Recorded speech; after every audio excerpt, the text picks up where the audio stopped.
徛台湾看世界，美国的国务卿布林肯到以色列来访问，甲因的总理甲总统来会面，向因表达美国对以色列强烈的支持。另外，布林肯阁慰问伫个音乐节，互哈马斯攻击的幸存者，甲因相揽，互因温暖，感动真侪人。We're strong here. We're powerful here in this place now in Tel Aviv and everywhere.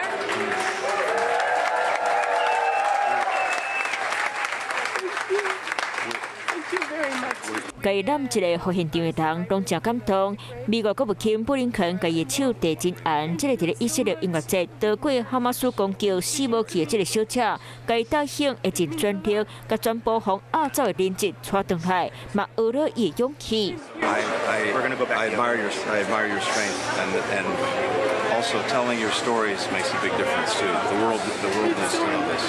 布林肯在伫好伫咧以色列特拉维夫的行程是真赶迫，除了慰问伫咧音乐节去哈马斯攻击了，佮活落来民众，佮分别会见以色列总理纳坦雅胡和总统赫佐格，向因表达美国真支持以色列。I'm here quite simply with one message, and that is the United States stands with Israel today, tomorrow, every day. 根据法新社报道，布林肯佮含以色列讨论处理加沙民众人道主义需求方式，来保护因未受到伤害。结束以色列行程了后，布林肯遂赶去后一站约旦，和巴勒斯坦总统阿巴斯佮约旦国王阿卜杜拉二世面会。就伫咧布林肯摒说阻挡以巴战火佮继续拖落去时，俄罗斯总统普丁就来出来批评美国派航舰根本就是警察天花岛。Вот чем надо заниматься.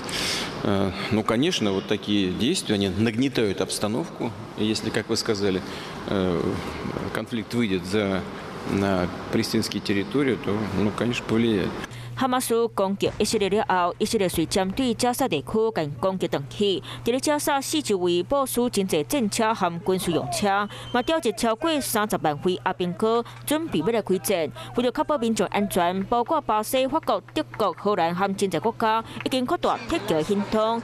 美国国务院12号嘛发布声明，公会13号开始撤侨，预计下礼拜有几啊千位美国公民会撤离开这架车。Hello， 我是谢嘉璇。想要掌握最及时的新闻资讯吗？赶快订阅、按赞、开启小铃铛，锁定华视新闻 YouTube 频道。